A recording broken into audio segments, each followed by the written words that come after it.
Kaif one FAR 1 lecture 26 start करते हैं जी। अच्छा, जो आपका ये क्वेश्चन है ना, ये वाला, ये इंशाल्लाह मैं आपको अभी करवाता हूँ सॉल्व। पिछली क्लास में ये पहले करवा दिया था, ठीक है, रिवैल्यूएशन बाद में की थी, लेकिन आपकी क्लास में पहले रिवैल्यूएशन करवाऊंगा। हाँ, जितना उनको समझाया उससे ज़्यादा आपको भी नहीं समझाना, जाहिर सी बात है, ये तो पक्का ही पता आपको। तो ये क्वेश्चन एंड पे आके फिर डिस्कस करते हैं, ठीक है।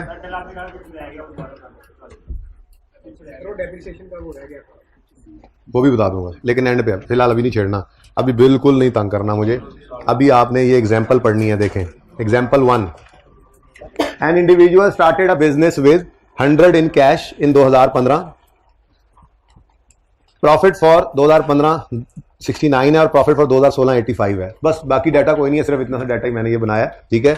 मैंने बैलेंस शीट एक्सट्रैक्ट्स बनाने हैं और रेलेवेंट लेजर भी बना लेंगे, ठीक है। मतलब कि ये जो 100 रुपया कैश में आया, इसकी एंट्री क्या सीखी हुई है हमने, जल्दी बोलो। कैश डेबिट, कैपिटल क्रेडिट, ठीक है। और वैसे हमने एक काम ये किया था कि हमने बैलेंस शीट बनाते थे जब, तो बैलेंस शीट के अंदर हम कैपिटल लायबिलिटीज के अंदर कैपिटल के पोर्शन में क्या किया करते थे, कुछ याद है? ओपनिंग कैपिटल प्लस, अगर चलो फ्रेश कैपिटल भी को डाल देते हैं, फ्रेश कैपिटल को आ गया प्लस नेट प्रॉफिट ऐड होता था, अगर लॉस होता था तो लेस हो जाता, लेस तस्वीरें is equal to closing capital. कोई डाटा ज्यूम कर लें, ओपनिंग 0 और कोई डाटा ज्यूम कर लें। हमने 25 रुपये फ्रेश कैपिटल लगाया, 10 रुपये नेट प्रॉफिट आया, ड्राइंग्स जो है 2 रुपये हो गई मिसाल के तौर पे, और क्लोजिंग कैपिटल कितना आ रहा है 30। मैंने आपको पहले ये बात सिखाई हुई है कि अगर मैं इस, वो शायद 5.16 के बाद अगले दिन सवाल जो किया था ना, पता नहीं वो पोर्शिया वाला सवाल था या क्या कुछ इस तरह का, जिसके अंदर कैपिटल का लेजर बनाना सीखा था। नहीं याद तो उसी लिए याद करा, जिनको नहीं याद उनके लिए ये बात दोबारा कर रहा हूँ, ठीक है ना। मैं कहता हूँ कैपिटल लेजर बनाना सिखाया था ना, सिखा दिया, चलो। ये मुझे पता है कि आप लोग कल वाली बात भूल जाते हैं, तो ये तो 10-15 दिन पहले हुई भी बात है, ये कहाँ याद रहेगी, ठीक है। तो मैंने कहा था कि अगर आप इस कैपिटल की स्टेटमेंट फॉर्म को लेजर में कन्वर्ट करना चाहो तो कोई बड़ी बात नहीं है, ठीक है, बल्कि आपने एक टी अकाउंट ओपन कर लेना है। और नेचर क्या है कैपिटल के अकाउंट की, क्रेडिट है, तो ओपनिंग बैलेंस किस तरफ आएगा, क्रेडिट साइड पर, डेबिट साइड पर। Opening opening opening opening credit side पर ही आएगा नॉर्मल, और ओपनिंग कितना है 0। फिर आप जो कैपिटल घर से लाए 25 रुपए, इसकी एंट्री क्या सीखी थी आपने, कैश है, पहले कैपिटल डेबिट करने, हद हो गई जी। कैश डेबिट कैपिटल, बेसिक्स भूल गए, कैश डेबिट कैपिटल क्रेडिट भूले नहीं मैंने बेसिक्स जी, 25। उसके बाद नेट प्रॉफिट, प्रॉफिट भी किसका, ओनर का ही है ना, ठीक है। जो घर से ओनर पैसा लाया वो किसका है, ओनर का है, और जो बिजनेस से कमाया वो भी किसका है, ओनर का है। ओनर के खाते के तौर पे हमारे पास ये कैपिटल का अकाउंट होता है।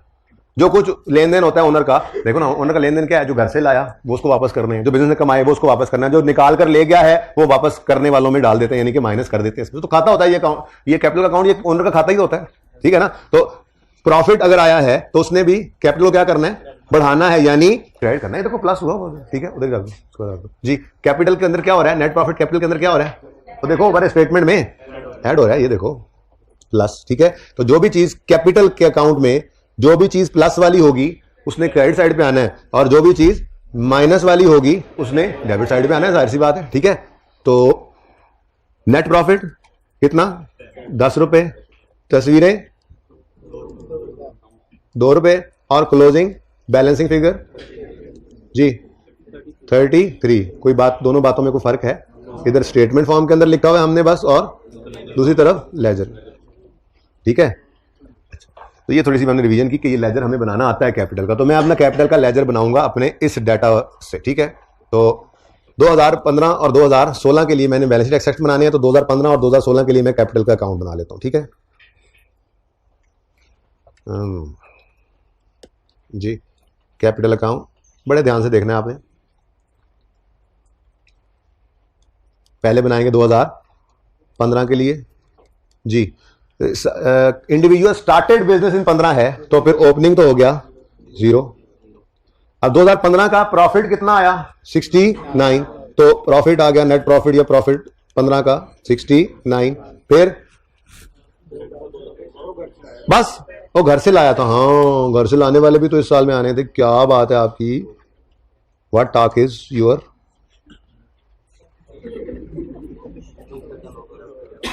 व्हाट टॉक इज योर्स, पता है ना इसका मतलब, क्या बात है आपकी। फिर भी नहीं हुई बात, अपनी बात नहीं बनी। चलो अच्छी बात है, हंसो हंसो हंसो, हंसने के लिए आया दुनिया में तुम लोग। अरे आपकी बात नहीं मानता। कौन? ये ये कोई बात नहीं, मानने लग जाएगा। अच्छा सॉरी, कैश की एंट्री तो करनी ही भूल गए थे। हाँ भी कैश घर से लाए, कैपिटल की कैश डेबिट कैपिटल क्रेडिट 100 रुपया जी। उसके बाद कोई ड्राइंग सवाल के अंदर है? ड्राइंग्स नहीं है सवाल में, अगर होती तो इधर लिख देते। और क्लोजिंग बैलेंसिंग फिगर कितनी आ रही है? 169। मैं सजेस्ट करूंगा कि इसको सिर्फ देखें, ठीक है, और फिर इसकी पूरी पिक्चर आपको मैं खिंचवा दूंगा, घर जाके नोट कर लीजिएगा, ठीक है, समझने पे ज्यादा फोकस करें। अच्छा 2000, ये तस्वीरें जो खींचते हो घर जाके नोट करते भी हो या नहीं, कि कंप्यूटर मोबाइल में इकट्ठी होती जा रही है? मोबाइल जाए तो सब FAR 1 भी साथ ही जाए हैं। अल्लाह माफ करे सर, FAR 1 जाए तो जाए, मोबाइल क्यों जाए यार सर, ऐसी बात नहीं करें। चले, कैपिटल अकाउंट 2016 का ओपनिंग बैलेंस इसका भी 0 होगा। कहता है 0, कहता है 0। 15 का क्लोजिंग, 16 का ओपनिंग नहीं बनना। कुछ शय पढ़ाओ मनु। 169। फिर कोई कैश इस साल नहीं आया तो भाई कोई जरूरत नहीं इसको और मूव करने की। फिर 85 का प्रॉफिट जो है ये भी ऐड करेंगे, नेट प्रॉफिट आ गया 85 का। और क्लोजिंग डेट पर कैपिटल अकाउंट शो कर रहा है 16 के एंड पर बैलेंस 254।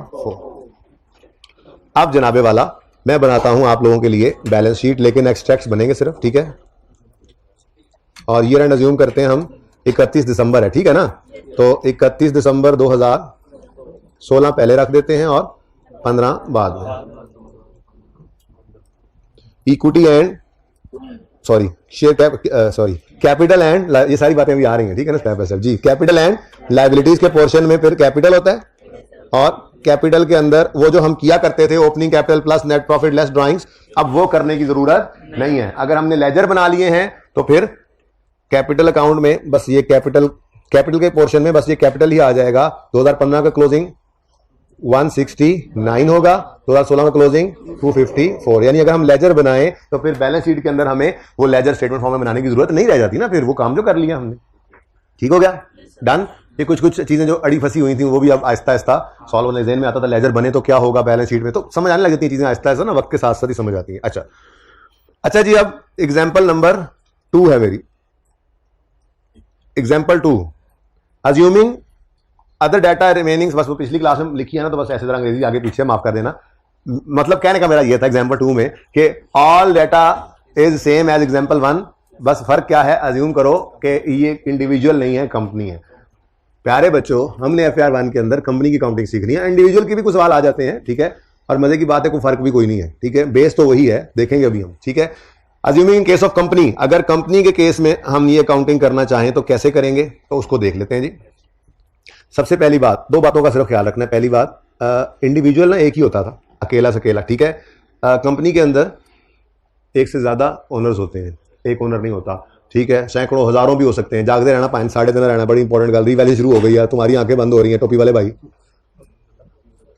इसको ना जरा जोर की चुंडी काटो काटो काटो काटो, नहीं, चुटकी काटो, चुटकी काटो, इसको काटो।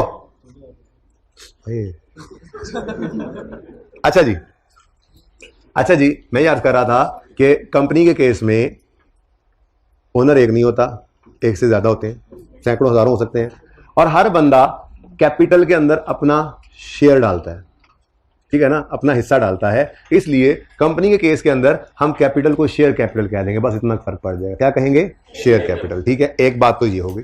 दूसरी बात, इंडिविजुअल चूंकि एक ही होता था तो जो घर से लाया या जो बिजनेस ने कमाया सारा एक ही अकाउंट में डाल देते थे। कंपनी के केस के अंदर ओनर ज्यादा होते हैं तो वो ये कहते हैं कि घर से आने वाले पैसे को अलग रखो और जो बिजनेस कमाए वो अलग रखो, ठीक है। तो जो घर से आने वाला पैसा है उसको तो हम शेयर कैपिटल अकाउंट में रख लेंगे, और जो बिजनेस कमाया करेगा उसके लिए एक अलग अकाउंट ओपन कर लेंगे, ठीक है। और जैसे जैसे वो प्रॉफिट्स कमाता रहेगा बिजनेस, उस अकाउंट में इकट्ठा करते रहेंगे, जो ड्राइंग्स करेगा उस अकाउंट में से माइनस करते रहेंगे। उस अकाउंट का नाम हम रख सकते हैं एक्यूमुलेटेड प्रॉफिट्स। क्या मतलब? ऐसा अकाउंट जिसमें प्रॉफिट्स इकट्ठे कर रहे हैं हम, या उसका नाम हम रख सकते हैं रिटेन अर्निंग, यानी कि जो अर्निंग्स हुई हैं, प्रॉफिट जो हुए हैं उनको निकाल के लेकर नहीं गए, बिजनेस में ही रिटेन्ड है। प्रॉफिट से बिजनेस कमाता है ना, बिजनेस में रिटेन रहना फायदे की बात है, वो रीयूज होते हैं पैसे और बिजनेस जो है वो ग्रो कर रहा होता है। बहरहाल अगर कंपनी के केस है तो फिर हम क्या करेंगे, हम कैपिटल के अकाउंट की बजाय कौन सा अकाउंट बनाएंगे? बोलो बोलो बोलो, शेयर कैपिटल अकाउंट। क्या बनाएंगे जी? Share capital account. हाँ जी, शेयर कैपिटल 2015। ठीक है जी। और 15 में तो सवाल, बाकी सवाल तो डाटा तो वही सेम है। ठीक है, तो 15 में तो बिजनेस स्टार्ट हुआ है तो ब्रॉट डाउन 0।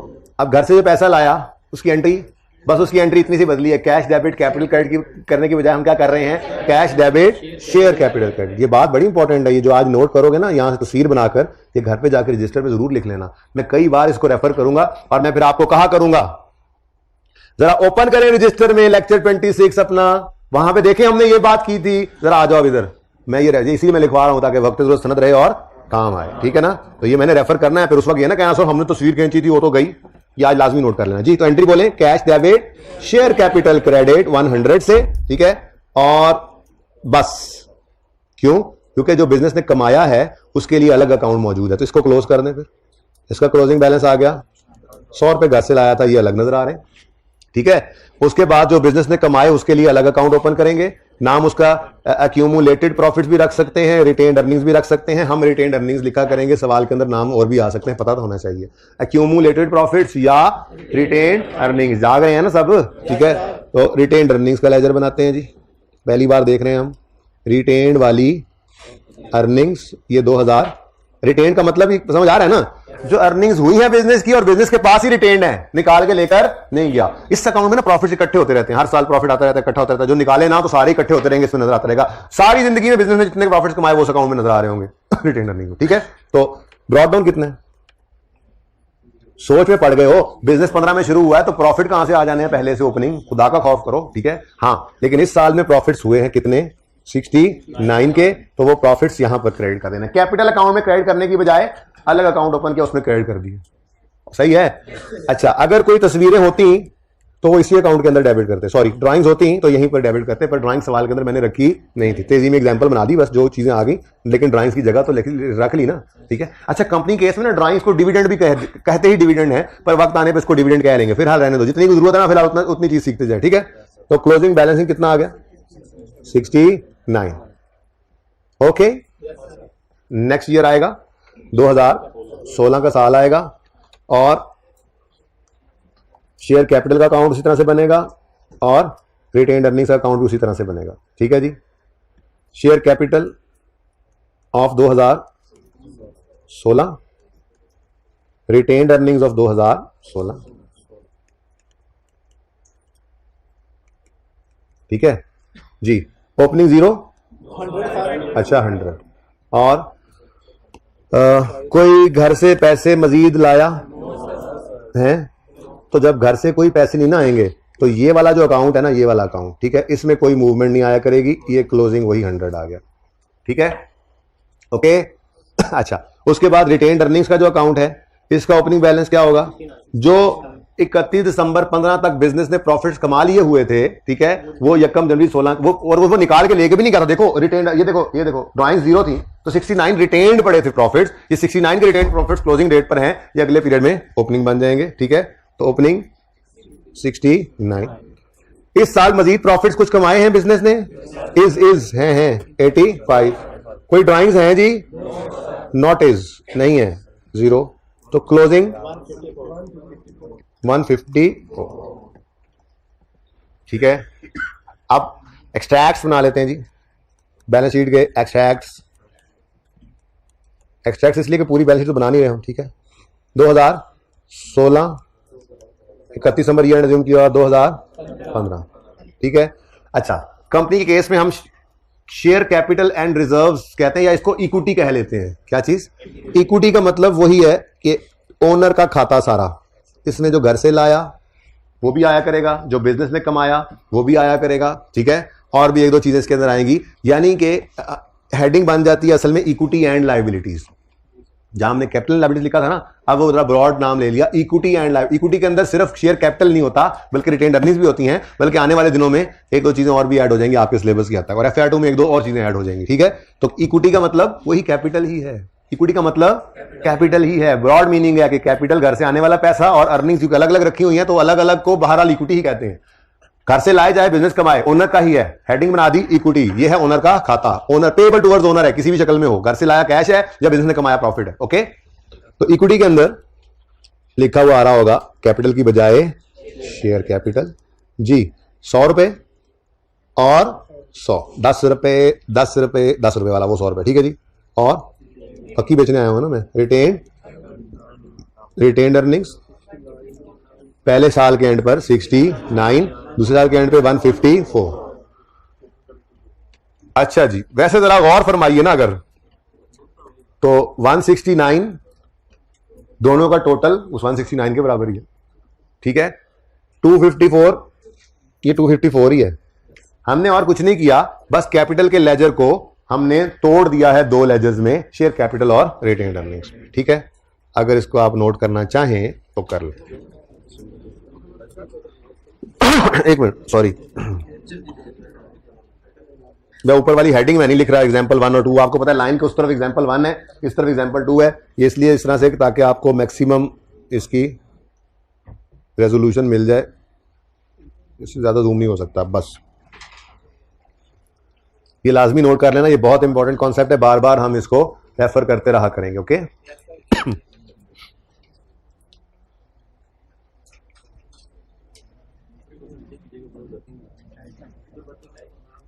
कोई वर्किंग नहीं होगा, कर देता हूं, सबर करो। ओला तेरी कसर रहती से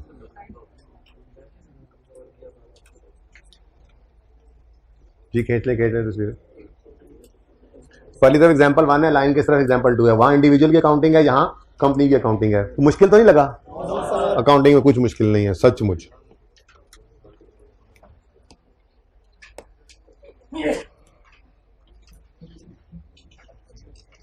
बस अजीब लोग हैं, छींक आने पे हंस रहे दूसरे, अजीब, मतलब समझ से बाहर है। एक छींक आ दूसरा ही छींक ही आ गया ना यार जी। होगी पिक्चर और भाई, ये वर्किंग कोई नहीं है वैसे, करनी है तस्वीर, खींच लो। ये दवाई तो नहीं भूल गया आज लेने? दवाई लेके आया चलो सारे ही शुरू हो गए यार। अच्छा यार, बस ठीक है। अच्छा जी, अब एक मसला नहीं खींची गई, सॉरी यार, ये लो। वो कहेंगे ऐसी मत रहे हैं, ऐसा क्या है, सानू ही खिंचने तस्वीर, खिंचो। तानू ही हजरत जी ख्याल आ गया, कुछ नहीं है इसमें। अब मैंने कल ना, ये भाई साहब वकार साहब, कल क्लास से पहले बच्चे रजिस्टर खोल के ये पेज आएंगे जिसमें एग्जाम्पल ये दोनों नोट होंगी इनके रजिस्टर पे, तो अंदर आने देना, वरना बाहर भगा देना इनको, ठीक है ना, बाहर नाका लगाना है। ओके, अच्छा जी। अब उसने भी तस्वीर खींची, उसने कहा मैं भी नोट कर लूंगा, पहले तो कोई नहीं करना था मैंने। अच्छा जी, ये एक कुर्सी है, ठीक है। दो टांगे नहीं है इसकी, इधर और भी हैं, दो उधर भी, ठीक है। अच्छा सुने, हमने ये 100 रुपए की खरीदी और इसकी लाइफ थी 10 साल, और हमने इसको 10 रुपए डेप्रिशिएट किया, ठीक है। इस साल के अंदर कुर्सी हट जाओ जरा, अच्छा जी, और इसकी 31 नवंबर 18 पर बुक वैल्यू है 90 रुपए। अब कुछ मोतरजीन उठे और उन्होंने ये एतराज लगाया कि ये अकाउंटेंट्स ना अजीब कौम है, ये अजीब लोग हैं कि इनकी ना किताबों के अंदर एसेट कोई किताबी वैल्यू पे आ रहा होता है जिसका हकीकत से कोई ताल्लुक ही कोई नहीं होता। देखो ना, आपने कुर्सी आज ली 100 रुपए की, साल गुजरने के बाद इस कुर्सी की कीमत 120 भी हो सकती है, 80 भी हो सकती है, मार्केट वैल्यू चेंज हो सकती है ना, बोलो, ठीक है। तो मोतरजीन ने कहा ये मार्केट में जाते ही कोई नहीं है, इनकी कुर्सियां जो हैं इनकी किताबों के अंदर किताबी वैल्यू पे पड़ी होती हैं, बुक वैल्यू, ठीक है। मोतरजीन का एतराज भी किसी हद तक जेन्युइन था। अब स्टैंडर्ड ने पे ऑप्शन दिया, देखो एसेट पहली बार खरीदते हैं तो क्या कहते हैं, इनिशियल रिकग्निशन की शर्तें पूरी करवाओ और फिर इनिशियली मैयर करो, और इनिशियल मैयरमेंट हमेशा किस पे होती है, एट कॉस्ट। फिर मैंने आपको कल कहा था सब्सिक्वेंट मैयरमेंट, यानी बैलेंस शीट डेट पे जब आते हैं तो स्टैंडर्ड हमें 2 ऑप्शंस देता है। आप चाहो तो मोतरजीन के एतराज को एतराज रहने दो, आप चाहो तो एक कान से सुनो, दूसरे से निकाल दो, आप चाहो तो कान ही बंद कर लो, आपको कोई हम कुछ नहीं कहेंगे। यानी आप चाहो तो एसेट को कॉस्ट लेस अक्यूमुलेटेड डेप्रिसिएशन पर रख सकते हो, ये कॉस्ट मॉडल है, ठीक है। लेकिन अगर आप वाकई सुनने पर बातें मजबूर हो चुके हैं और आप चाहते हैं कि उनका एतराज़ दूर करें, तो आपके पास ऑप्शन मौजूद है, आप एसेट को उठाकर बैलेंस शीट डेट पर फेयर वैल्यू पर ले जाएं, ठीक है। मिसाल के तौर पे इस दिन हमारी इस कुर्सी की कीमत है 130 रुपये, ये इसकी फेयर वैल्यू है, मार्केट वैल्यू है, ठीक है। तो 40 रुपये का हमें क्या आ जाता है, गेन, ठीक है। समझ आती है बात? अच्छा, अब इसका तरीका कुछ अकाउंटिंग का होगा। बहरहाल ये जो हम एसेट को उठाकर लेकर जाया करेंगे 130 पर फेयर वैल्यू पर, इसको उठाकर लेकर जाने को रीवैल्यूएशन मॉडल कहा जाता है और इसकी अकाउंटिंग हम आज सीखना शुरू कर रहे हैं, ठीक है। पहला सवाल आपका हैंडआउट्स के अंदर मौजूद है, ठीक है। ये सबसे पहले काम देखें, हमने एक्सप्लेन किया concept of share capital and reserves, share capital and retained earnings using, बेटा अब ये सेकंड और थर्ड हो, जहां से स्टूडेंट निकल गए ना साथ साथ हो जाए, आप दोबारा ना उठिएगा, ठीक है, साथ साथ हो जाए, कुछ नहीं हो रहा, मैं उधर ही आ रहा हूँ, सवाल उधर होना है, सवाल असल में उधर होना है, टेंशन लेनी आप लोगों के सामने होना है सवाल जी। सिंपल क्लास एग्जांपल से हमने शेयर कैपिटल और रिटेन्ड अर्निंग्स को या वो अंडरस्टैंड किया। और पहला सवाल, ये पहला सवाल भी ना आखिरी एंट्री इसकी मैं नहीं एक्सप्लेन कर सका, मैंने लिखी जरूर, जी जी आवाज कम आ रही है, ऊंचा तो नहीं बोल सकता, अब बेहतर है, ओके। अच्छा जी,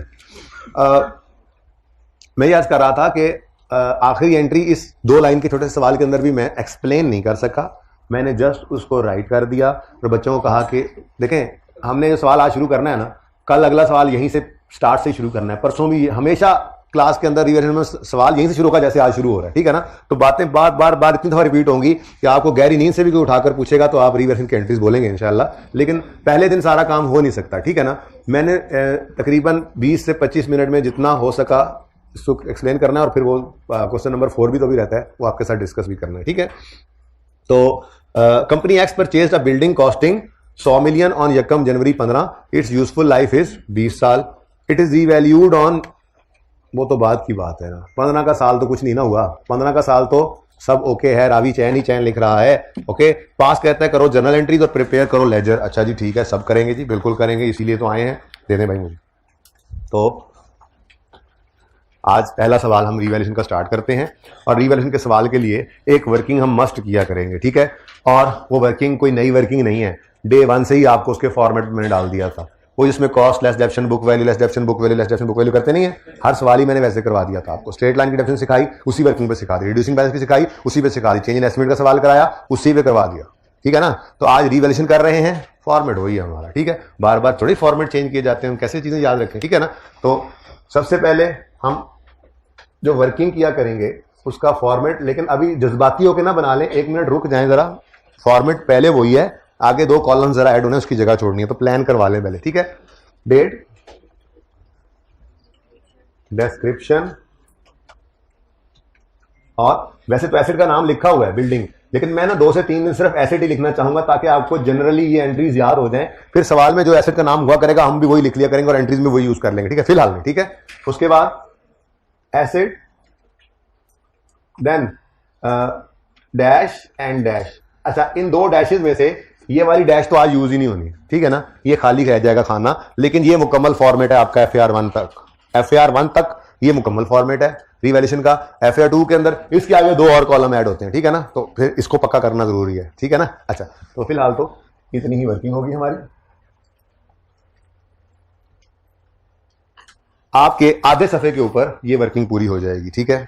उसके बाद अगले आधे सफे पे आप करेंगे जर्नल एंट्रीज, ठीक है, उम्मीद है वो जर्नल एंट्री अगले आधे सफे पर पूरी हो जाएगी, ठीक है, जर्नल एंट्रीज। और उसके बाद सफा पूरा हो जाएगा आपका, फिर आप एंड पे बना लेंगे लेजर्स, ओके, देख लेते हैं लेजर्स एंड पे बनाएंगे, सही है। अब तरतीब से मैं चलूंगा, मैं स्लोली आपको यहाँ पे बात समझाऊंगा और फिर उसको आप इधर देखे बगैर नोट करेंगे, फिर हम आगे मूव कर जाएंगे। वैसे आपकी क्लास के अंदर शायद 5-1 मिनट बच रहे हों, मैं आखिरी एंट्री एक्सप्लेन कर सकता हूं, लेकिन चूंकि पिछली क्लास में नहीं की है और मेरे ख्याल में अच्छा ही हुआ है कि नहीं किया, क्योंकि वो जरा ओवर बर्डन हो जानी थी बात, ठीक है, तो इसलिए वो सिर्फ आखिरी एंट्री एक्सप्लेन करके भेजूंगा। होमवर्क में जो सवाल आपको दिए गए हैं उनके सोल्यूशन इसी हैंडआउट के अंदर मौजूद हैं, लेकिन पास होने वाले बच्चे तो पहले सवाल करेंगे फिर सोल्यूशन को देखेंगे, ठीक है ना। अच्छा, सबसे पहले भाई वही पुराना काम, यकम जनवरी 2015 को एसेट खरीदा, कितने का, ₹100 का, 100 मिलियन, ऊपर रुपीज इन मिलियन एक ही बार लिख लेना ना। मैंने बार बार कोई रोज नहीं लिखना मैंने, ठीक है ना, बस आपने लिखना है, आपको मसला है, आपका पर्चा पास होना भी रहता है, तो ये रुपीज इन मिलियन वगैरह आप लिख लिया करें रिक्वायरमेंट में। ओके, जनरल एंट्री जहां डेबिट क्रेडिट हो रहा होता है उसके ऊपर एक बार रुपीज इन मिलियन लिख लें सारे सवाल के अंदर, फिर ना लिखें, ठीक है। वर्किंग में लिखने की जरूरत नहीं होती वैसे, ठीक है। तो यहां पर वर्किंग थी, ना भी लिखता तो काम चल जाता, लेकिन मैं ये कह रहा हूं कि ये रुपीज इन मिलियन में सवाल हम कर रहे हैं। अच्छा जी, यकम जनवरी को एसेट खरीदा, ठीक है, 31 दिसंबर आएगा, क्या करेंगे इसको? डेप्रीशिएट करेंगे। नवी गल तो कोई नहीं, आ गई, परेशान बैठे, रिवैल्यूएशन स्टार्ट हो गई, फुल्ला रिवैल्यूएशन, निकलना कुछ भी नहीं है इसमें से, ठीक है। सबसे आसान ही है रिवैल्यूएशन यार, अकाउंटिंग है ही सारी आसान। अभी तक कुछ मुश्किल लगा अकाउंटिंग में? जो पढ़ा है वो मुश्किल लगा है? वो तो मुश्किल नहीं लगा, हमें तो नहीं लगा, ठीक है जी, मुझे ही लगता है वैसे मुश्किल। डेप्रीसिएशन हाँ, मेथड कौन सा लगाएं? सवाल है खामोश, ठीक है, सवाल है खामोश, तो लगाएंगे स्ट्रेट लाइन मेथड। लाइफ है गिवन 20 साल, ठीक है, तो डिवाइडेड बाय 20, तो कॉस्ट माइनस रेजिडेंट वैल्यू सवाल में है नहीं, इसलिए मैं लिख भी नहीं रहा, divided by useful life 20 years आ गई। ओके, डेप्रिसिएशन एक्सपेंस क्या आ गया? 5, और बुक वैल्यू 95, बुक वैल्यू 31 दिसंबर 2000। साथ साथ नोट करने वालों को जो बीमारी होती है ना, बस अल्लाह पाक उनको सेहत दे दे जी। उसके बाद जी जनरल एंट्रीज की तरफ आते हैं। पहली जनरल एंट्री किस दिन हो रही है? यकम जनवरी 15। आप ही बता दें क्या जनरल एंट्री हो रही है? एसेट खरीदा है, एसेट खरीदने की एंट्री बोलो।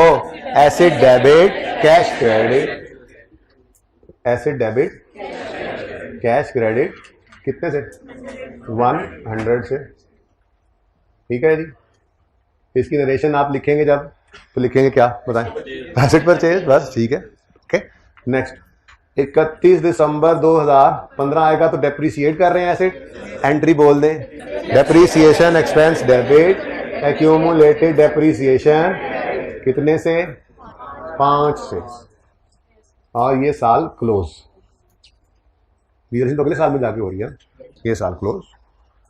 साथ साथ कुछ बच्चे भी नोट कर रहे हैं, लगे हुए हैं, फीमेल स्टूडेंट भी कुछ लगे हैं। बात नहीं माननी तो है ही नहीं, मान के पास हो गए तो पहली बार में वो भी नहीं सर ऐसी बात ना क्या करें जी। एसेट अकाउंट एट कॉस्ट, आपको कहाँ लिखा हुआ है भाई? सवाल खामोश हो, यही बार हमने सीखना है ऐसे ही, ठीक है ना। हम एसेट अकाउंट को अपने बनाए छोटे छोटे सवाल है ना जरा, तो कॉस्ट मॉडल ही फॉलो हो रहा है, ठीक है ना। तो कॉस्ट मॉडल पे एसेट अकाउंट को रखा हुआ है, और इसकी वजह से अक्यूमुलेटेड डेप्रिसिएशन अकाउंट भी वजूद में आ जाएगा। मसला यह ना कि मैंने अभी टाइम देना है लिखने का, मैं बार बार इसलिए कह रहा हूं कि समझ लो एक बार, मैं पॉज दूंगा, आप लोग नोट करना बगैर इधर देखे, लेकिन उस वक्त तो साथ वाले से बातें करनी है। ओके, तो पहली एंट्री लेजर में पोस्ट करें। ये लेजर आज और शायद कल बनाऊं, उसके बाद फिर लेजर बनाना छोड़ देंगे हम, ठीक है ना। जरा 1-2 दिन थोड़ा प्रैक्टिस इसकी कर लें जी। एंट्री यकम जनवरी 15 पर एसेट डेबिट, ऊपर लिख लोगे ना रुपीज इन मिलियन लिख लेना जी। एसेट डेबिट कैश क्रेडिट 1/1/15, ठीक। फिर ये रेंड आया, डेप्रिसिएशन की entry, depreciation expense debit accumulated depreciation credit, नहीं सॉरी 31 दिसंबर 15, पहला साल खत्म। क्लोजिंग बैलेंस 31 दिसंबर 15 पर क्लोजिंग बैलेंस, बैलेंसिंग फिगर आता है 100, और 31 दिसंबर 15 पर एक्यूमुलेटेड डेप्रिसिएशन का क्लोजिंग बैलेंस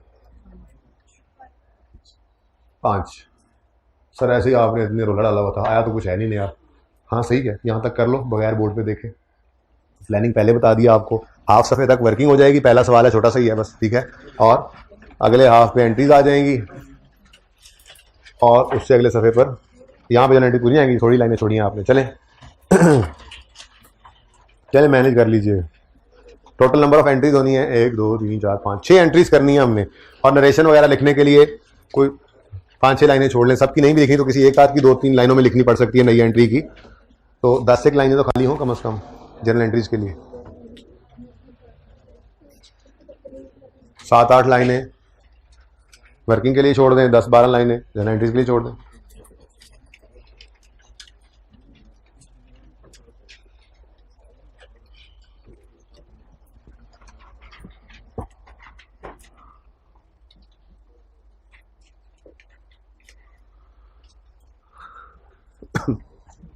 ये हालांकि कैमरा उधर ही है, लेकिन कैमरे को नहीं देख रहे, ऑनलाइन वाले बच्चे स्क्रीन को नहीं देख रहे, क्योंकि उस पर तो सोल्यूशन पड़ा है। वो तो खुद से ये काम सारा करके फिर चेक करेंगे कि हमने सही किया या नहीं। कुछ बच्चे जातियां मार रहे हैं, ये जो जातियां मार रहे हैं उन्हें पता है। उस्ताद को तो हाइब्रिड वालों का भी पता लग रहा होता है जातियां कौन कौन मार रहे हैं। वो तारिक भाई एंड पे बैठे देख ही इधर रहे हैं। वो तारिक भाई है ना। शाबाश बेटा, सही से नकल करना दोस्त, नकल सही से करना है, सही से कॉपी, सही डिटो कॉपी करना है। दिमाग इस्तेमाल ना हो जाए कहीं, है स्केर्स रिसोर्स है ये तो। बेशरम आदमी देखी जा रहा है, फिर भी शर्म नहीं आ रही इसको। 3 सफ़ों पे क्यों कर रहे हो सवाल? में सफ़ा बचाना चाह रहा हूं। मैंने कहा आधा सफ़ा पहले छोड़ो 2 चीज़ों के लिए, और तीसरे पे लेजर बना लो। ये सफ़ेद दरख्तों से बनते हैं, क्या हो गया यार, बचा लिया करो थोड़े से।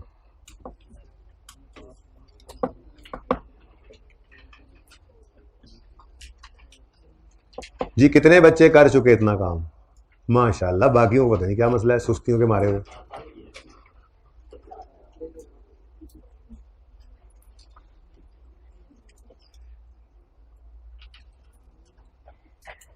अभी तक हमने कोई रिवैल्यूएशन की बात ही नहीं की, अभी तक तो बेसिक्स वाली बात की है, कोई नई चीज अभी तक नहीं पड़ी।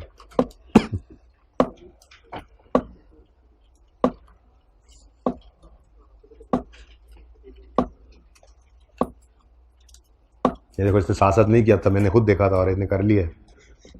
हाँ मुझे पता है, तुम्हें तो मैंने कहा था पहले, बेशर्म आदमी वर्किंग कर रहे हो। चले आगे। अच्छा जी, आप इधर देखें, इट इज रीवैल्यूड ऑन जेकम जनवरी 16 एट 120 मिलियन। एसेट हमारा रीवैल्यू हो गया, यानी हमने मोतरजीन के एतराज को दूर करने के लिए एसेट को 1 जनवरी 16 के दिन खड़े होकर उसकी फेयर वैल्यू पे हम लेके उठाते हैं। ठीक है, सही है। तो अब जरा ध्यान से देख लें कहां कहां क्या क्या किया करना है। ओके, वर्किंग के अंदर क्या किया करेंगे? वर्किंग के अंदर हम एक लाइन खाली छोड़ेंगे। मैंने ये लाइन खाली छोड़ने के लिए डेट लिखी है ना, क्योंकि मेरे पास लाइन है नहीं। ओके, और अगली लाइन में हम लिख लिया करेंगे रीवैल्यूड अमाउंट। क्या लिखा करेंगे जी? रीवैल्यूड अमाउंट, जो मार्केट वैल्यू है। ठीक है, अब सवाल में कितनी रीवैल्यूड अमाउंट गिवन है? 120। ये ना मैंने साल बदला है तो रंग बदल लिया है ताकि एंट्रीज बदलते रहे वहां पे। ठीक है ना। तो अब काम हमने थोड़ी देर पहले यही किया था, वो जो मैंने छोटी सी एग्जांपल बनाई थी, ये देखें, ये क्या किया था हमने? बुक वैल्यू और फेयर वैल्यू को तो कंपेयर किया था। ठीक है, लेकिन यहां थोड़ा फॉर्मेट डिफरेंट था। अब थोड़ा सा फॉर्मेट में बस डिफरेंट कर रहा हूं। ठीक है ना।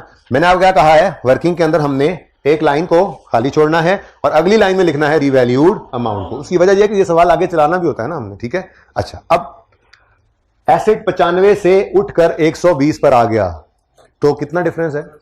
25 रुपए से कम हो गया। कम हो गया तो नुकसान हो गया, गेन हुआ। कितना गेन हुआ? 25 का। इस गेन को हम कहा करते हैं रीवैल्यूएशन गेन या रीवैल्यूएशन सरप्लस। ओके, ये बैलेंसिंग फिगर हम निकाला करेंगे इसमें। ठीक है, बड़े ध्यान से एक बार दोबारा देखें। क्या करेंगे? एक लाइन खाली छोड़कर रीवैल्यूड अमाउंट लिखेंगे। रीवैल्यूड अमाउंट लिखने के बाद बुक वैल्यू और रीवैल्यूड अमाउंट को करेंगे कंपेयर। 95 से एसेट 120 पर गया तो गेन है 25 का, बैलेंसिंग फिगर निकाली, रीवैल्यूएशन सरप्लस लिख लिया। ठीक है, सही है। अब ये रीवैल्यूएशन सरप्लस का अगला कॉलम है, इसमें हम इसको प्रेजेंट कर देंगे। ठीक है, कितना रीवैल्यूएशन सरप्लस आया? 25 का। तो ये 25 का सरप्लस आ गया, इसको हमने डिवाइड कर दिया 25 से और आंसर आ गया 1। ये डिवाइड है ना? No sir. 25/25 है ना? नहीं जी, ये है 95 जमा 25 120 हुआ, तो ये है 0 जमा 25 25 हुआ। ये असल में ये कहानी है। ठीक है ना, टोटल हुआ पड़ा है और कुछ नहीं है। ये 25/25 करते रहो सर, ये तो 1 हो गया, ऐसा कुछ नहीं है। ठीक है, ये बात समझ आई है? अब एक दफा दोबारा देखो, फिर ये काम खुद करना है। ओके जी, ब्लू तो तंग ही करता है वैसे। अच्छा, बहरहाल जी, रीवैल्यूएशन के दिन क्या करेंगे? वर्किंग में एक लाइन खाली छोड़ेंगे और रीवैल्यूड अमाउंट लिख लेंगे सवाल से देखकर। कितनी है? 120। ठीक है, अब 95 से एसेट बढ़कर चला गया 120 पे, तो 25 का क्या हो गया? Gain. Balancing figure revaluation surplus आ गई, इसको हमने रियल सरप्लस के अकाउंट में लिख दिया और यही टोटल इस वक्त क्लोजिंग पे पड़ा होगा, क्योंकि पहले कोई सरप्लस नहीं था। ओके, जितने भी सवाल आपके जहनों में उठने हैं ना, उनको आपने उठने नहीं देना। आप कहेंगे सर अगर सरप्लस एक बार आया, सर एक बार से पहला दिन है ना, सिर्फ एक रिवैल्यूएशन है। आप कहोगे सर एक से ज्यादा भी हो सकती हैं, भाई कल होंगी, कल सवाल के अंदर 2 रिवैल्यूएशन होंगी, परसों 3 होंगी, ठीक है। या आप कहोगे सर क्या गेन पड़ा हो, फिर गेन आ सकता है। मैंने कहा गेन पे गेन भी आएगा, गेन पे लॉस भी आएगा, लॉस पे गेन भी आएगा, लॉस पे लॉस भी आएगा। आपने कहा सर 3 रिवैल्यूएशन होंगी, हमने 3 भी होंगी, ठीक है। गेन पे लॉस, लॉस पे गेन, लॉस पे गेन, लॉस पे लॉस, पता नहीं क्या कुछ, यानी जितनी पॉसिबिलिटीज हैं वो हम देखेंगे, ठीक है। अच्छा सर कभी ये स्टार्ट ऑफ द ईयर के अलावा भी रिवैल्यूएशन हो सकती है? जी बिल्कुल, ये एंड पे भी हुआ करेगी, ये मिड ऑफ द ईयर भी हो जाया करेगी, हम सारा कुछ सीखेंगे। असल में ना जो आज और कल का दिन है, इन 2 दिनों में हमने रिवैल्यूएशन सीख लेनी है, ठीक है। अब रिवैल्यूएशन हम सीख लेंगे, वो जिस दिन मर्जी होगी, हमारे पक्के ठक्के उसूल होंगे, हम उन उसूलों के हिसाब से काउंटिंग कर लेंगे, हमें कोई मसला मसाइल पेश नहीं आएगा, ठीक है ना। तो इसलिए मैंने आज पूरी रिवैल्यूएशन सिखाई नहीं है, वो थोड़ा सा एंड पे एक एंट्री होल्ड कर ली, जो मसला करती है मैंने कहा कल उस पर आधा घंटा लगा के उसको समझ लेंगे, पौना लग जाए पौना लगा देंगे, ठीक है। क्योंकि आज और कल के दिन में रिवैल्यूएशन हमने सारी समझ लेनी है, ओके। फिर तो सिचुएशंस हैं, प्रैक्टिस है, वो करते रहेंगे, ठीक है। तो वर्किंग में क्या करना है, हमेशा याद रखना है। वर्किंग में क्या करना है, बोलो बोलो, एक लाइन खाली छोड़कर रिवैल्यूड अमाउंट लिखेंगे, बुक वैल्यू और रिवैल्यूड अमाउंट को कंपेयर करेंगे, सरप्लस भी आ सकता है और लॉस भी आ सकता है। वर्किंग की हद तक जो मैंने किया वो आप कर लें बगैर इधर देखे हुए।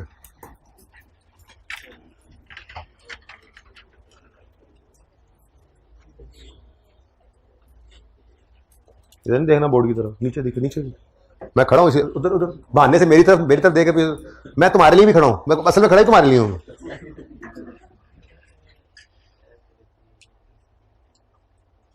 शर्म करो, कुछ शर्म करो, कुछ थोड़ा सा शर्म कर लो।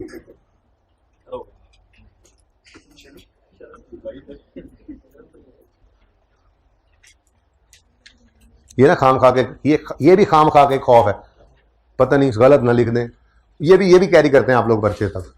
तो क्या हो जाएगा, सामने समझा दिया, सामने लिखा हुआ है, मैक्सिमम क्या होगा, गलती हो जाएगी, सफ़ा ज़ाया हो जाएगा। ये सफ़ा ज़ाया नहीं होता, ये सफ़ा 6 महीने ज़ाया होने से बचाता है, ठीक है ना। सिर्फ इतनी सी बात है, थोड़ा सा ऐसे ही डर होता है आपको, पता नहीं लिख देंगे गलत हो जाएगा, नहीं कुछ होगा, यहीं से कॉन्फिडेंस आएगा, लिखा सही तो लिखा है। अब ये कॉन्फिडेंस आहिस्ता आहिस्ता कैरी करते करते आप पर्चे में जाते हो, कुछ चीज़ सामने आती है, आप लिखते हो कॉन्फिडेंस से। टेस्ट के अंदर मुश्किल है, आसान है, बात अपनी तरफ से कर देते हो, ठीक है ना। अच्छा जी, अब बात आती है जी जरा एंट्रीज की। ये थोड़ी सी बात नाजुक मरले में दाखिल हो जाती है। मैंने यहाँ पे लिखा नहीं, माजरत, ये कौन से साल की एंट्रीज थी, फॉर द ईयर एंडेड 31 दिसंबर 15, ठीक है। अब हम एंट्रीज करने लगे हैं फॉर द ईयर एंडेड 31 दिसंबर 16, ठीक है। अच्छा, तो वैसे तो हम एंट्रीज इंशाल्लाह सीख लेंगे 1-2 दिन के अंदर, तो जरूरत नहीं पड़ेगी, लेकिन आज रिवैल्यूएशन की पहली एंट्री करने के लिए मैं पहले लेजर्स की तरफ आऊंगा, ठीक है।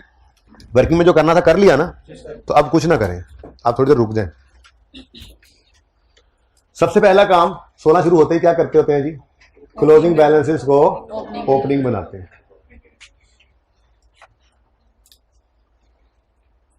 अब मेरा सवाल आपसे, एसेट अकाउंट एसेट की बुक वैल्यू शो कर रहा है ना? क्या देख लो, होश में तो हो। एसेट अकाउंट कैसे कॉस्ट शो कर रहा है? सतावा, ठीक है। एसेट अकाउंट शो कर रहा है कॉस्ट, ठीक है। लेकिन हमें रिवैल्यूएशन के दिन कंपैरिजन करना होता है किस किस चीज का, बुक वैल्यू का और फेयर वैल्यू का। अब कंपैरिजन करना है बुक वैल्यू रिवैल्यूड अमाउंट का, एक ही बार revalued amount means fair value. अच्छा, तो चलो रिवैल्यूड अमाउंट ही बोल देते हैं। हमने रिवैल्यूएशन के दिन किस किस को कंपेयर करना होता है, बुक वैल्यू को रिवैल्यूड अमाउंट से। वर्किंग में तो टेंशन थी नहीं, हमारी वर्किंग में तो फॉर्मेट ही ऐसा है कि वर्किंग में एसेट नजर ही किस पे आ रहा था, रिवैल्यूएशन के दिन 31/15 मतलब 1/16, ठीक है। बुक वैल्यू पर ही नजर आ रहा था, तो बुक वैल्यू का कंपैरिजन हो गया था फेयर वैल्यू से, मार्केट वैल्यू से, रिवैल्यूड अमाउंट से, ठीक है। लेकिन हमारा एसेट वो तो वर्किंग है, असल तो अकाउंटिंग एसेट अकाउंट बन रहा है, कमर्शियल अकाउंट बन रहा है, बैलेंस शीट, इनकम स्टेटमेंट, यहाँ से चीजें जा रही हैं, ये लेजर्स के क्लोजिंग जाते हैं, ट्रायल में और फाइनेंशियल स्टेटमेंट बनती हैं।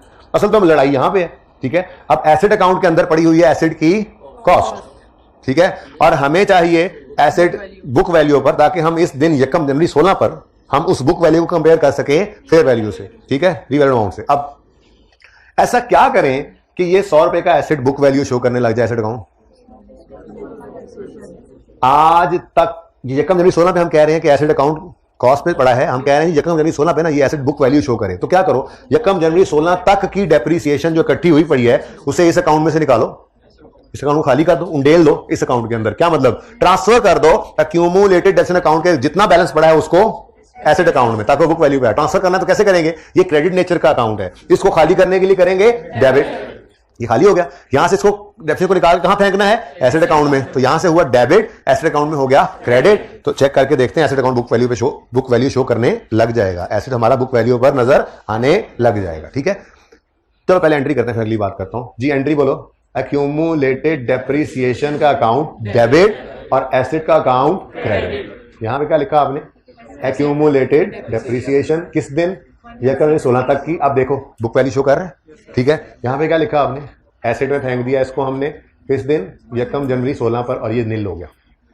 ठीक है, एक बार हमने एक्यूमुलेटेड डेप्ट के अकाउंट को बेटा एक मिनट बाद में लड़ाई कर लेना, ठीक है। एक दफा हमने एक्यूमुलेटेड डेप्ट के अकाउंट को नील कर देना, ठीक है। क्या किया हमने, ट्रांसफर कर दिया इस अकाउंट का जितना बैलेंस पड़ा था। आपके होमवर्क में ना 2 सवाल है, एक सवाल बिल्कुल इसकी डिटो कॉपी है, जो क्लास वर्क का क्वेश्चन 2 था वो मैंने होमवर्क बनाया हुआ, ठीक है ना। वो मुझे सुबह ही अंदाजा हो गया था कि 2 सवाल नहीं हो सकते, ठीक है ना। तो जो दूसरा होमवर्क का सवाल है उसके अंदर रीवैल्यूएशन 2 साल एसेट इस्तेमाल करने के बाद हो रही होगी, तो क्या करोगे, उसूल क्या है, जितनी रीवैल्यूएशन के दिन तक डेप्ट एक्यूमुलेट हो चुकी है सारी को उठाओ और ट्रांसफर कर दो एसेट अकाउंट में, ताकि वो बुक वैल्यू पे आ जाए, ठीक है ना। अच्छा, एक बात तो ये कि ये 0 हो गया। दूसरी बात, इस ट्रांसफर की एंट्री से कभी ये ना समझ लेना कि एसेट अकाउंट बुक वैल्यू पे बनना शुरू हो गया है, नहीं, सिर्फ रीवैल्यूएशन के दिन हमने इसको बुक वैल्यू प्रेजेंट किया। अब आगे चल के फिर डेप्शन जब करेंगे तो एंट्री वही करेंगे, डेप्शन एक्सपेंस डेबिट एक्यूमुलेटेड डेप्शन क्रेडिट। बस ये है कि ये एक दफा 0 हो गया, फिर 0 से आगे दोबारा चलेगा, ठीक है। बहरहाल ये सारी बातें अभी करेंगे तो नजर आ जाएंगी। फिलहाल तो मैंने आपको रीवैल्यूएशन की सबसे पहली एंट्री सिखाई है। रीवैल्यूएशन की सबसे पहली एंट्री, रीवैल्यूएशन के दिन खड़े होकर सबसे पहली एंट्री क्या करोगे, क्या करोगे, accumulated depreciation debit asset credit. क्यों करोगे ये एंट्री, ताकि एक मिनट, ये क्या एंट्री की है आपने, पहले ये बताओ, ये क्या एंट्री, पहले मैंने बोला कि एंट्री क्या करोगे, पहली accumulated depreciation debit asset credit. ये क्या एंट्री की है आपने, ट्रांसफर किया है एक्यूमुलेटेड एसेट के अकाउंट के जितना बैलेंस पड़ा था उसको एसेट अकाउंट में। क्यों किया ट्रांसफर, ताकि वो आ जाए बुक वैल्यू पे और हम कंपेयर कर सकें बुक वैल्यू और फेयर वैल्यू, ठीक है। तो यकम जनवरी 16 को रीवैल्यूएशन के दिन सबसे पहली एंट्री, हमेशा यही एंट्री हुआ करेगी रीवैल्यूएशन के दिन। इसको ये चाहे रीवैल्यूएशन का दिन साल के पहले दिन हो, चाहे साल के आखिरी दिन हो, चाहे साल के किसी दरमियाने दिन हो जाए, रीवैल्यूएशन की एंट्री हमेशा यही रहेगी, ठीक है। तो यकम जनवरी 2016 पर क्या एंट्री पास किया आपने, accumulated depreciation debit asset credit 5 से, ठीक है। इसकी नरेशन अभी आपको मैं यहां पे लिखवाऊंगा, मैं यहां पे ब्रेक लगाता हूं, ठीक है ना। तो आप ये लिखोगे कि पर्चे में तो सिर्फ लिखोगे ट्रांसफर ऑफ एक्यूमुलेटेड डेप्शन, बस क्या लिखोगे, ट्रांसफर ऑफ एक्यूमुलेटेड डेप्शन। नजर आ रहा है कहां ट्रांसफर हुई, लेकिन अब चूंकि पहले दिन ही एंट्री देखी है हमने और लिखी है किताब पे, तो मैं पूरी कहानी लिखवाऊंगा, तो आपने नरेशन में लिखनी है। ऐसे लिखोगे, ट्रांसफर, ठहरो लिखवाता हूं, transfer of accumulated depreciation account, आगे आपको मैं डिक्टेट करवाता हूं, ठीक है। तो ये पहली एंट्री बगैर इधर देखे नोट करो। अभी आगे 3 और एंट्री आनी है, 2 अगली एक्सप्लेन करूंगा और तीसरी एक्सप्लेन नहीं करूंगा, वो सिर्फ नकल करेंगे आप, फिर हम बस कर देंगे इसको। जल्दी से करें ये एंट्री जी। सबसे पहली एंट्री किसकी होती है जी, ट्रांसफर की। किस चीज की ट्रांसफर की, अफसर की ट्रांसफर की, एक्यूमुलेटेड डेप्शन के अकाउंट बैलेंस की ट्रांसफर की। जितना उस दिन का बैलेंस पड़ा है सारे को उठाकर ट्रांसफर कर देते हैं एसेट अकाउंट में, ताकि वो बुक वैल्यू पे आ जाए, ठीक है। एंट्री लिख ली, सिलेंडरेशन लिखे फिर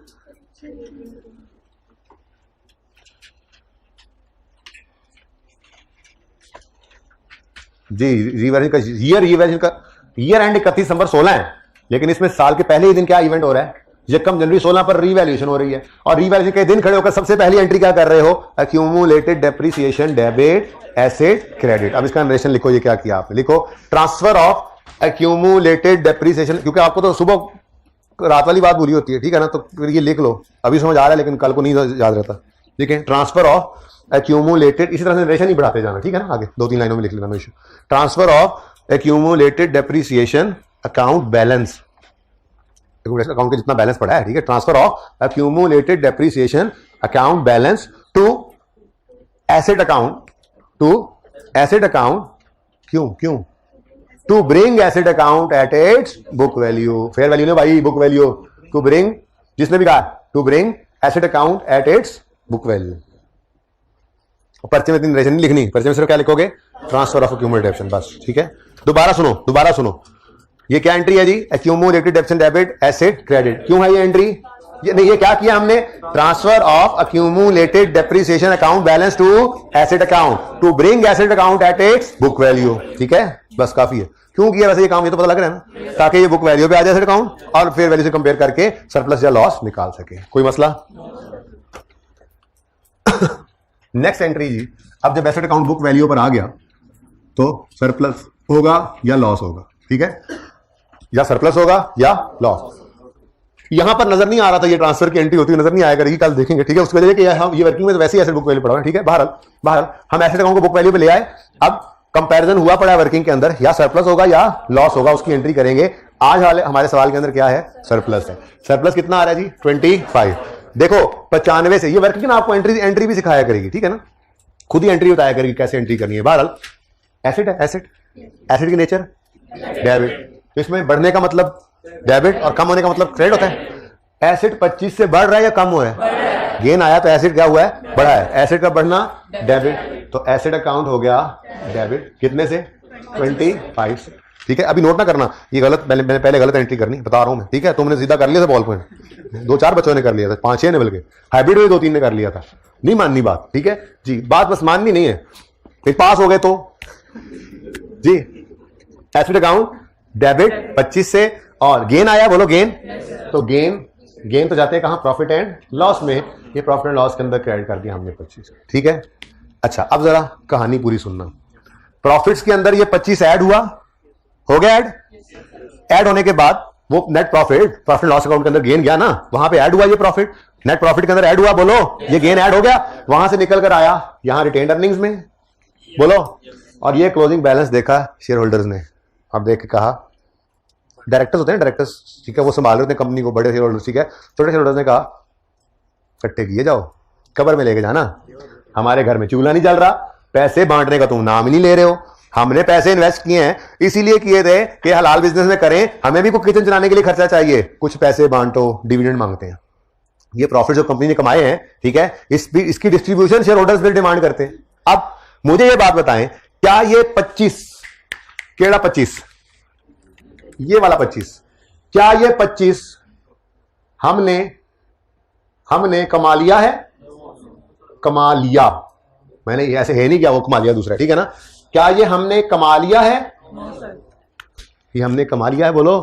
तो अगर शेयर होल्डर इसमें से पैसे मांगने आ गए तो क्या दे सकोगे, मसला हो गया ना, ठीक है। मसला क्या है, ये अभी प्रॉफिट हमने कमाया नहीं है, हम कमा लेंगे, फिर कभी आगे जाकर अभी कमाया नहीं है, ये अनरियलाइज्ड है, ये क्या है जी, अनरियलाइज्ड है, अभी रियलाइज नहीं हुआ। एक बात जिंदगी में याद रखना, आज ही पल्लू से बांध लो, ठीक है, unrealised gains profit and loss में नहीं जाते, प्रॉफिट एंड लॉस अकाउंट के अंदर सिर्फ रियलाइज्ड गेन्स जाते हैं। तो ये अनरियलाइज कहां जाते हैं, ये इंशाल्लाह आने वाले दिनों में देखेंगे, प्रॉफिट एंड लॉस की एक दुम बनाएंगे, ठीक है। फिलहाल तो उस बात को छोड़ो, फिलहाल सादा बात, हम इसको प्रॉफिट एंड लॉस के अंदर क्रेडिट नहीं कर सकते, कर दिया तो आ जाएंगे मांगने, बात समझ रहे हो, वो आ जाएंगे मांगने, हमने प्रॉफिट लॉस में इसको क्रेडिट नहीं करना, ठीक है। तो हम फिर क्या करें, हम फिर एक अलग से अकाउंट ओपन करेंगे, ठीक है, उस अकाउंट का नाम रखेंगे रीवैल्यूएशन सरप्लस, ठीक है जी, और इस अलग थलग अकाउंट के अंदर इसको रखेंगे। अब प्रेजेंटेशन पता है कैसी होगी, इधर देखो,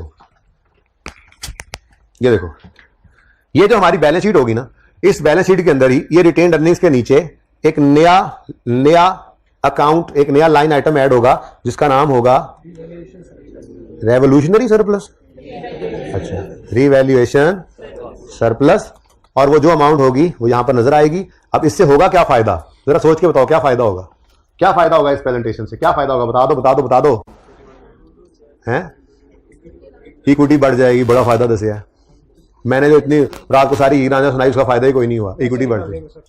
जी हाँ, शेयर होल्डर को बैलेंस शीट के फेस से बता रहे हैं, भाई ये हमने कमा लिया हुआ है, ये हमने अभी कमाना है, कमाया नहीं है। अगर प्रॉफिट्स मांगने भी हैं डिस्ट्रीब्यूशन के तौर पे, यानी डिविडेंड मांगने भी हैं, सिर्फ इसको देख के मांगना, इसको देख के ना मांगना। अब आप कहोगे तो फिर ना बढ़ाते इसको, भाई वो मोदरजीन का एतराज दूर करने के लिए स्टैंडर्ड ने हमें ऑप्शन दिया था, कैसेट को उठा के फेयर वैल्यू पे ले जाओ, तो लेके फेयर वैल्यू पे, लेकिन गेन को प्रॉफिट एंड लॉस में लेकर नहीं गए, बल्कि इसको इक्विटी के अंदर ले आए कि ये ओनर घर से लाया, ये बिजनेस ने कमाया, ये बिजनेस कमा लेगा, इसको इधर इसलिए नहीं ऐड किया कि यहां ऐड कर दें तो भाई साहब आ जाते हैं वो लोग लेने। ठीक है, यहां तक को मसला। ये 2 एंट्रीज, ये रीवैल्यूएशन की 2 एंट्रीज हैं। पहली एंट्री हुआ करेगी ट्रांसफर की, दूसरी सरप्लस, कभी लॉस भी होगा तो एंट्री जरा सी बदल जाएगी। ठीक है, ये एंट्री पहली ट्रांसफर की और दूसरी सरप्लस या लॉस की। ठीक है, रीवैल्यूएशन किसी भी दिन खड़े होकर करेंगे, यही 2 एंट्रीज करेंगे। पहले एक्यूमुलेटिव की ट्रांसफर की, दूसरी सरप्लस या लॉस की रिकॉर्डिंग की। आज सरप्लस है तो सरप्लस रिकॉर्ड कर लिया, नोट करो। 120 की स्पीड से एकदम 20 की स्पीड से आगे, जल्दी करो। हिली एरिया स्टार्ट हो गया ना जरा, कल से इंशाल्लाह फिर स्पीड बढ़ा लेंगे। एक बार बस रिवीजन समझ आ जाए, फिर उसके बाद मैं बच्चों को खड़ा करूंगा क्लास में और कहूंगा सांस लिए बगैर, ऐसे इतना लंबा सवाल होगा, यहां शुरू होगा 6 साल का सवाल होगा, पता नहीं कितनी बार रिवीजन होगी, और मैं कहूंगा सांस न टूटे एंट्रीज बोलो। बच्चे ऐसे बोलेंगे इंशाल्लाह आपकी क्लास में से। वो आप भी हो सकते हैं, वो आप भी हो सकते हैं, वो आप भी हो सकते हैं, वो सोने वाले भाई आप भी हो सकते हैं। ठीक है,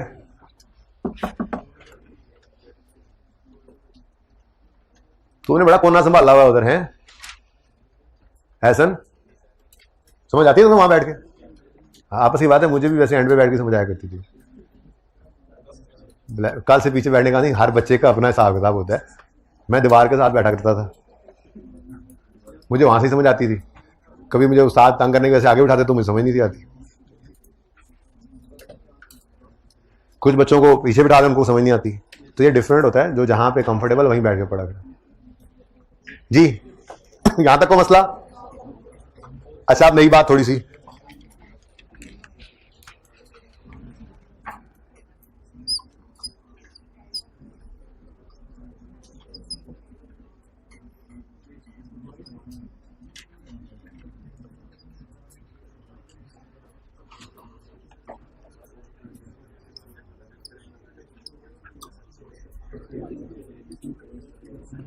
अच्छा जी, इधर देखें, यहां तक को मसला तो नहीं है, कंफर्टेबल आ रहे हैं।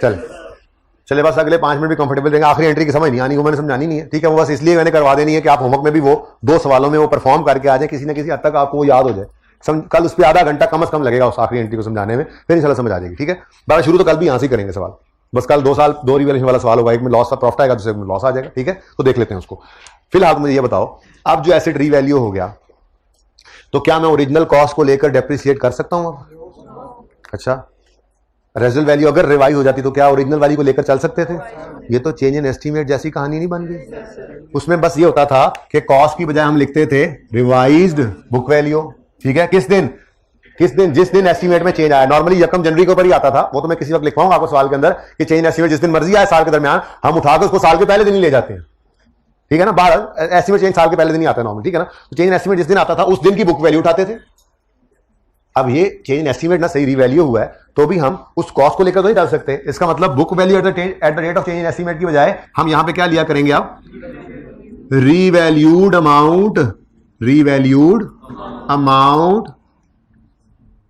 बस ये काफी है। वैसे at the date of revaluation क्या लिखना, रीवैल्यू अमाउंट उसी नहीं आनी, बल्कि लिख लें, अच्छा था, सॉरी लिख लेते, ज्यादा बेहतर था। Revalued amount at date of revaluation ले, ओके। और रेजिडल वैल्यू की बजाय अगर रिवाइज हो गई है तो रिवाइज लें, अगर नहीं हुई तो वही पुरानी ले लें। ठीक है, और ओरिजिनल लाइफ की बजाय रिमेनिंग लाइफ निकालेंगे। और ये रिमेनिंग लाइफ किस दिन खड़े होकर निकालेंगे? जो जवाब देगा 50 रुपए इनाम मिलेगा। सारों ने दे दिया, मैं 12, मुझे समझ नहीं आई आप लोग क्या, जिस दिन रीवैल्यूएशन हुई है उस दिन दे जाओ। असल में शोर मच गया था ना, पता नहीं चला किसने जवाब दिया। अच्छा चले, दोबारा ना कर लें, अब तो सबको पता लग गया। ठीक है, 50-50 करके भी अच्छा, तो मुश्किल सवाल होगा ना तो उस पर इनाम भी मिलेगा इंशाल्लाह। ठीक है ना? अच्छा जी, बस मुश्किल वक्त, वैसे मुश्किल है नहीं अकाउंटिंग, क्या करूं मैं, इसलिए तो इनाम नहीं मिलता आपको अकाउंटिंग में जी। रिमेनिंग लाइफ, ठीक है, तो भाई डेप्रिसिएशन के लिए क्या करोगे? रीवैल्यूड अमाउंट लोगे, रिवाइज्ड वैल्यू लोगे और रिमेनिंग यूजफुल लाइफ पर डिवाइड करोगे। रिमेनिंग लाइफ किस दिन निकालोगे? रिमेनिंग लाइफ निकाला करोगे डेट ऑफ रीवैल्यूएशन पर। ठीक है ना? अच्छा चलो, तो अभी भी ब्लू साल ही चल रहा है, तो 31 दिसंबर 2016 आएगा, डेप्रिसिएशन करने की बारी आएगी। कॉस्ट 100 की बजाय रीवैल्यूड अमाउंट 120 लेंगे। ठीक है, फिर रेजिडल वैल्यू तो है नहीं ना, ठीक है, डिवाइड करेंगे रिमेनिंग लाइफ से, जो कि निकालनी हमने किस दिन? 1 जनवरी 16 पर। अगर एक एसेट हमने खरीदा 1 जनवरी 15 पे, तो 1 जनवरी 16 तक कितने साल उसकी जिंदगी गुजर गई? 1 साल। टोटल लाइफ कितनी थी? 20 साल। एक गुजर गई तो बाकी 19 से डिवाइड कर दोगे। आंसर बताओ, 6.3 कह रहे हैं जी बच्चे, ठीक है। तो ये 6.3 की अब एंट्री क्या होगी, बोलो। Depreciation expense debit, accumulated depreciation credit 6.3, ठीक है जी। लो भाई, यहां तक सवाल सारा समझ में भी आता है। इसकी नरेशन एडेप्शन ऑफ 2016 चार्ट, इसको पूरा भी कर लेते हैं। पहली एंट्री कर ली ट्रांसफर की हमने, दूसरी एंट्री एसेट डेबिट और एक नया अकाउंट वजूद में आया, रीवैल्यूएशन सरप्लस क्रेडिट। कितने से जी, 25 से। यहां पे लिख लिया हमने एसेट अकाउंट, यहां पे लिख लिया रीवैल्यूएशन सरप्लस। यकम जनवरी 16, यकम जनवरी 16, दो एंट्री हो गई। तीसरी entry depreciation expense debit accumulated डेप्शन credit 6.3 से, ठीक हो गया। अब आखिरी एंट्री समझा नहीं रहा, सिर्फ परफॉर्म कर रहा हूं, ठीक है। बड़े ध्यान से देख लें, अगले दोनों होमवर्क के सवालों में ऐसे ही कर देना आप, यहां तक तो कोई मसला नहीं है ना आपको, ठीक है।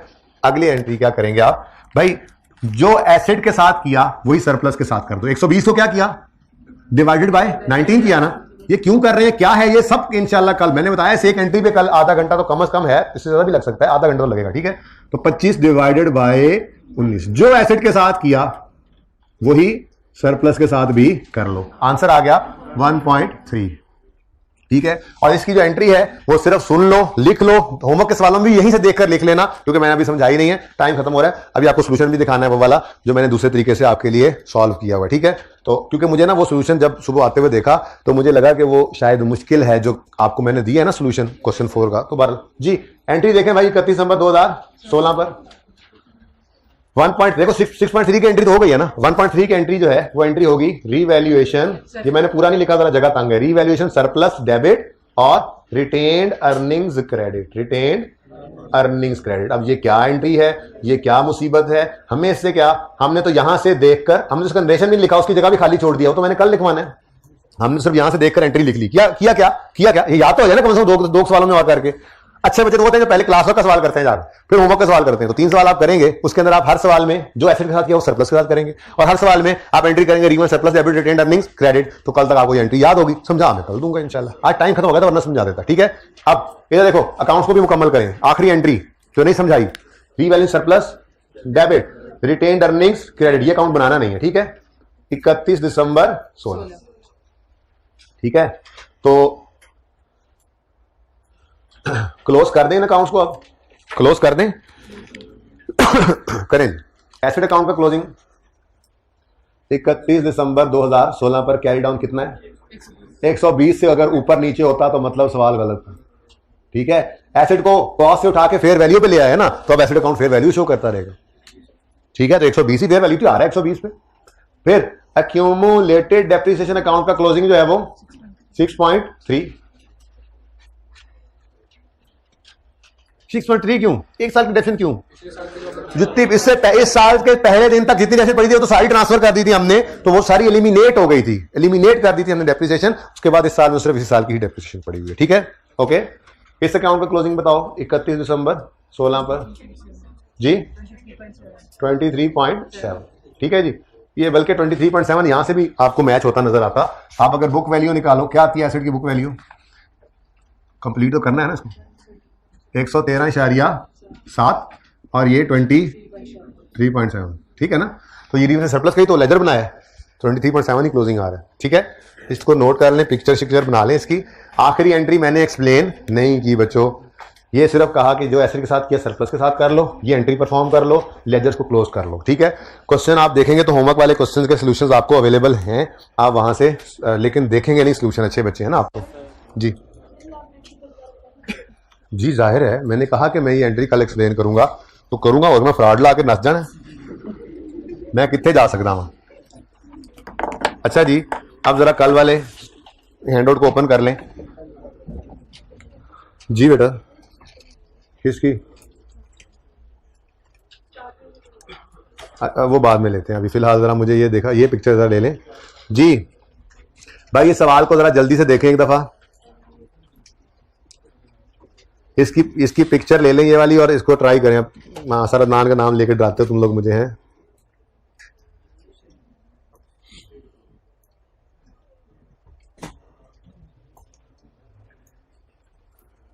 भाई ये ना मैंने थोड़ी सी डिफरेंट तरीके से वर्किंग की है इसकी।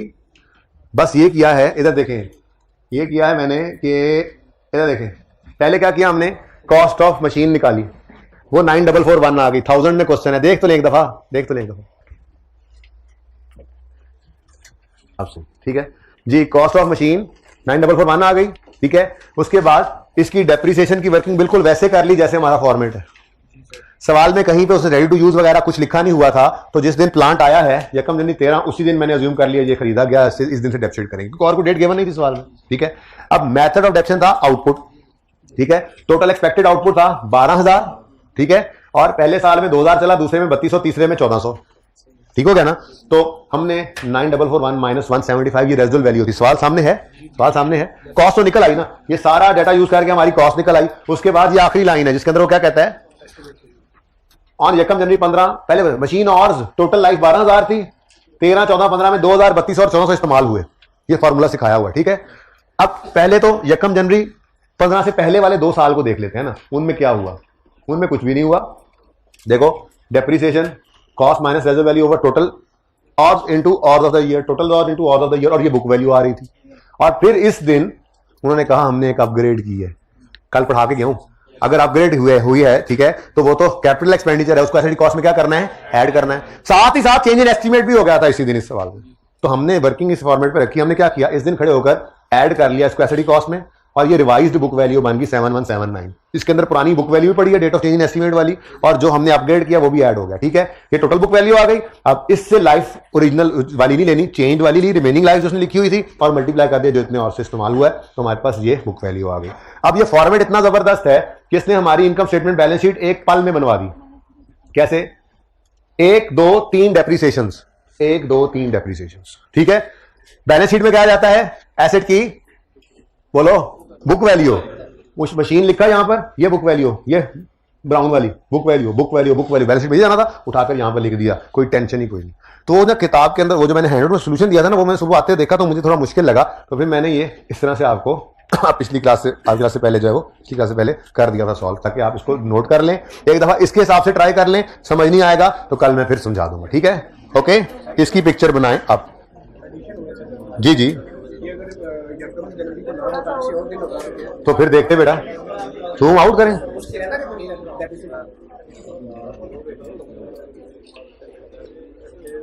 जाना शुरू कर दे शाबाश।